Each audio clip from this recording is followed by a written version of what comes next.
Chapter 35. Find Me in Your Memory. Huan Chul was decisive in helping Riel regain her memory, and he thought this was the right time while Hyun-ki was away. "Mind if I come in?" he requested. Louis showed him to Riel's office and smiled when she saw what Huan Chul's bringing in for Riel. "Hi, Riel. Have I distracted you?" he asked. Riel was at that moment looking at her laptop's monitor, showing a glum face. Huan realized that Riel was talking to Hyun-ki. Riel said, "Love, Huan is here." Huan Chul placed his face by the monitor and waved at Hyun-ki. "Hi, bro. How are you doing? How's the meeting with the American businessmen?" Hyun-ki replied, somewhat uneasy. "How I wish this could be over and done, but as I was telling Riel, I'd be staying here for another number of days, which I don't know how long. These American business people were too complicated to work with, as this business deal had been taking me too long already. I've been looking forward to going home," Hyun-ki complained. "I wish I could help, but it was Dad's decision. So, all I could tell you now was to be patient and stay focused. Don't let the business details bog you down," encouraged Huan Chul.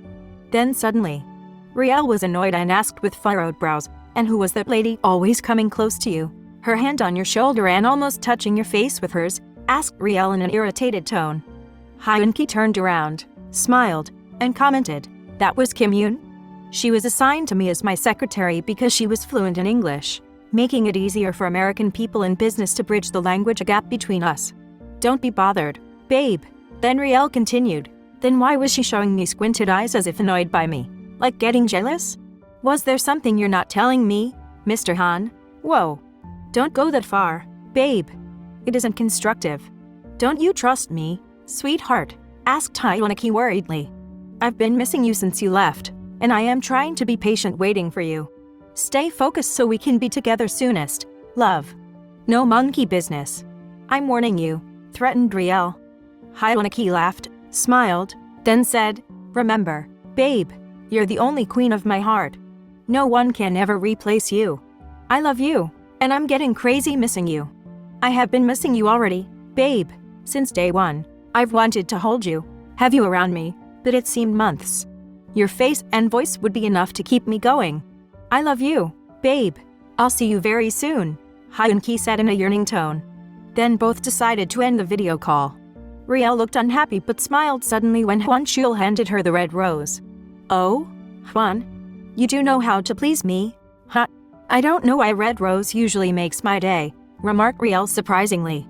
Huan Chul grinned, for he knew too well what made Riel happy.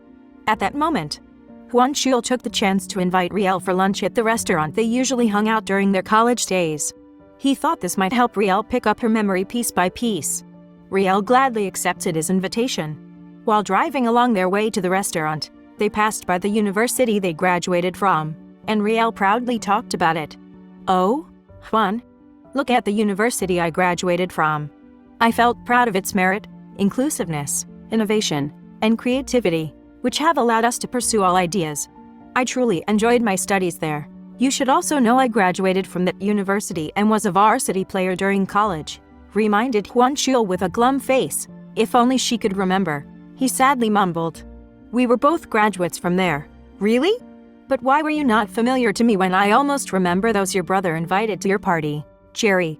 For one, which confused me when you said he was your best friend, but I never saw you around with his group."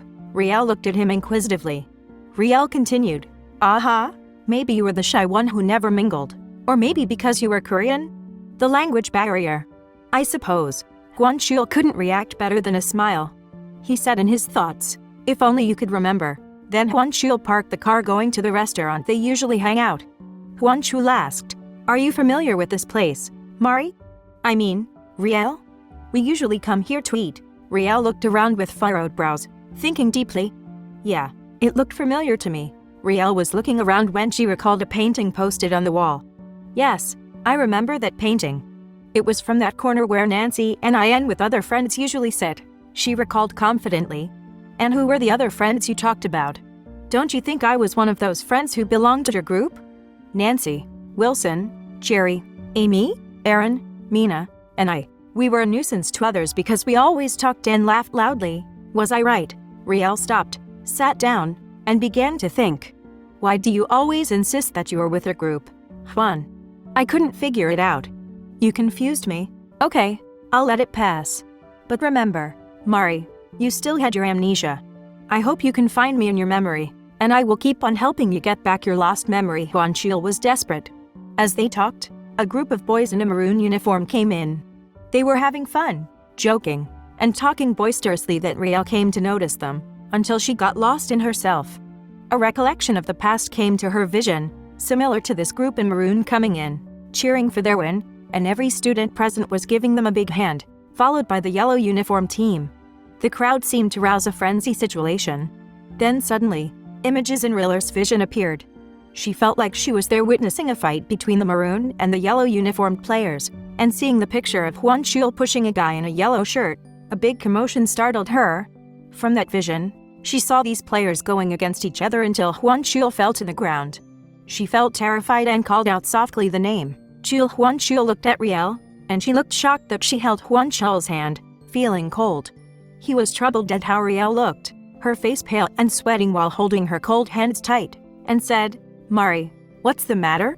Please tell me." Riel looked at Huan Chiul for the longest time, then said, "Chiul, I thought you were that guy who stumbled." She touched his face. His nose she thought was bleeding.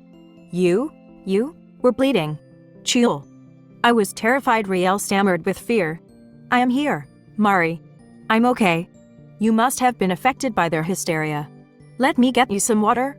"Okay." As Huan Chiul walked toward the counter to get a glass of water, Huan Chiul observed Riel. She fidgeted as the noise of the two was rampant. Huan Chiul walked briskly toward Riel to calm her. After drinking the water, Huan suggested they leave and look somewhere else to eat, somewhere quiet. While in the car, Riel began to weep, making Huan Chiul nervous and restless. Was something wrong? "Mari? Please tell me," begged Huan Chiul. I'm all right, Chiul. I was troubled when I saw your nose bleeding. It was so vivid, I could feel I was there." "Chiul, yes, I remember. You and your team were exchanging blows with the yellow team because your team won the tournament, and they were pissed because all were cheering for you. Being the champion, Nancy and I were seated at the corner where the painting I showed you a while ago was, and then a sudden commotion was started by the yellow players where all of you were involved in that rampage. I saw you with your bloodied nose." Huan observed Riel for a few minutes and then asked, "Does it mean your memory has returned?" Huan felt excited. I'm not sure. Chiul. "I hope it did," Riel replied, feeling terrified. "You know what? You're calling me Chiul now, which was how you address me normally, and no one could call me by that name," Riel chimed in, "but me alone because Chiul was only meant for me to say. And it was like an endearment that only I could call you Chiul. You get agitated when anyone, even your friends, calls you Chiul without the Huan. Was I right?" Riel was smiling sweetly at him. "So, now you remember. But how far could your memory go, Mari?" Huan Chiul paused at that moment, then asked, "Could I still call you Mari?" "I like that name, and I'm used to it," Riel nodded shyly. Huan Chiul brought Riel to another restaurant where he usually brings her during their dinner dates. Riel smiled pleasantly, looking around the place as if reminiscing. Then Riel pointed to the table that seemed familiar to her. "That's the place we usually choose to sit, Chiul. It's good no one was seating, or else I would ask the server to move them out." Riel burst with a peal of laughter. Huan Chiul was overjoyed at how Riel was reacting, and he felt he was succeeding in making Riel find him in her memory. They were having a pleasant lunch the minute Riel's mobile phone rang. Her mobile screen showed, "My CEO." That Riel answered Hyun's call excitedly. "Hello, love. It was good you called. How's my love doing?" Hyun Ki's face showed boredom. "I'm already on the verge of getting fed up with how this deal is going. I'm missing you so much, babe. If only you were here with me, I wouldn't care if these meetings will take too long. But the fact is, I'm so alone here, yearning for your presence," Hyun Ki said in a sullen tone. "You mean your conferences with the business people were not over yet? But how long would that be?"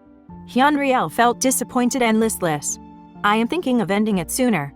I am getting restless, although it is a significant contract for my dad. I couldn't say. Just be patient, babe. I'll be home soon than expected. Goodbye now, babe." Dad's waving his hand, calling my attention.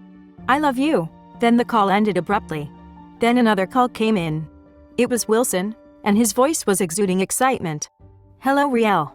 Nancy had given birth this morning. We now have a baby girl." "Oh, wow, Wilson. I am so happy for both of you. Does it mean I am now your baby girl's godmother? Riel was overjoyed. Yes? You and Hyunki would be her godparents. You can visit Nancy here in the hospital. They're calling me now, and I'll text you the hospital's name. See you. Wilson excitedly ended the call. Would Riel successfully regain her memory? What could be the stand of Hwonchul and Hyunki in this situation? Keep following the Windows of the Heart series on my YouTube channel and TikTok. Thank you for subscribing.